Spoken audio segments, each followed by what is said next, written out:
에펠탑의 건축가이자 에펠탑의 아버지로도 불리는 구스타브 에펠. 그는 사람이나 차량이 건널 수 있는 다리인 교량을 설계해온 공학 기술자였습니다. 뉴욕 자유의 여신상의 뼈대 구조도 에펠이 직접 제작했는데요. 지금은 파리의 상징이자 랜드마크인 에펠탑. 그 건설 과정은 그리 순탄하지만은 않았습니다. 프랑스 혁명 100주년을 기념하여 만들어진 에펠탑이 원래는 파리의 흉물이었던 사실 다들 알고 계셨나요? 당시 에펠탑 건설 기간 동안 언론을 통해 쏟아진 비난의 수위만 봐도 알 수 있는데요. 에펠이 건설 현장에서 자리를 비우면 건축가가 자살했다, 정신병원에 감금되었다 같은 기사가 실리는 것은 물론 곧 탑이 무너질 것이다 와 같은 기사는 시민들의 공포감을 조장하기에 충분했습니다. 이뿐만 아니라 파리 예술가와 지식인들의 혹평도 쏟아졌는데요. 에펠탑이 보기 싫어 집의 창문을 에펠탑이 보이지 않는 방향에 냈다고 하는 모파상의 일화는 아주 유명하죠.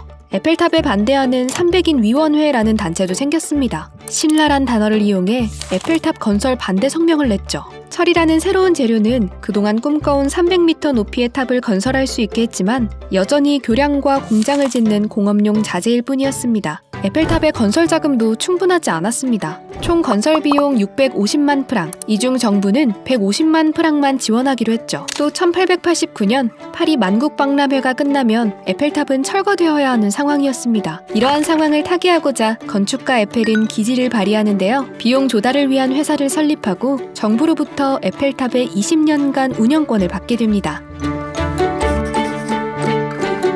다행히 박람회 기간 동안 에펠탑은 대성공을 거둡니다. 200만여 명이 방문했고 650만 프랑의 수익이 납니다. 에펠탑이 상징하는 새로운 시대는 예술가나 지식인, 언론인보다 대중이 먼저 알아봤나 봅니다. 이후 20년의 운영기간 동안 에펠탑은 최초의 무선 교신을 실시하고 통신시설이 설치되는 등 탑의 다양한 기능을 확인시켜주는데요. 이로 인해 계약이 종료된 후에도 탑의 실용성과 파리 시민의 애정으로 해체 위기를 넘깁니다. 이렇게 에펠탑은 130년의 시간을 파리와 함께하게 됐죠. 그렇다면 에펠탑은 어떻게 파리의 상징이 되었을까요?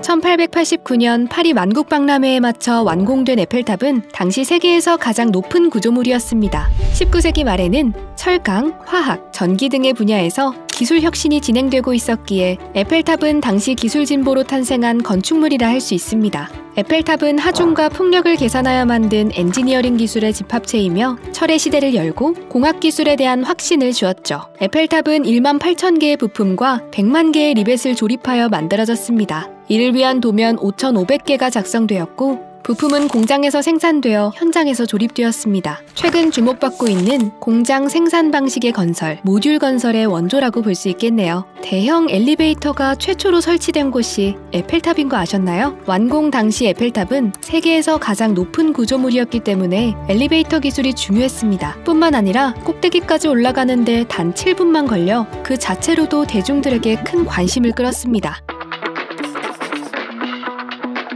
1889년 300m로 지어진 에펠탑의 높이는 라디오 송신기, 통신 안테나 등이 설치되며 점점 높아졌습니다. 얼마 전에는 디지털 라디오 방송을 준비하기 위해 새로운 디지털 라디오 안테나를 설치했는데요. 새로 설치된 이 안테나는 파리를 품고 있는 일드프랑스 광역주 전체까지 방송을 전파할 수 있습니다. 이로써 324m였던 에펠탑 키는 하루 만에 6m가 자라 330m가 되었습니다. 130년 전 파리 만국박람회의 주인공이었던 에펠탑은 2024년 열리는 파리 올림픽에서도 주인공이 될 예정입니다. 이번에는 지금까지 칠해진 19번의 페인트를 모두 제거하고 새롭게 칠하는 대대적인 보수가 진행됩니다.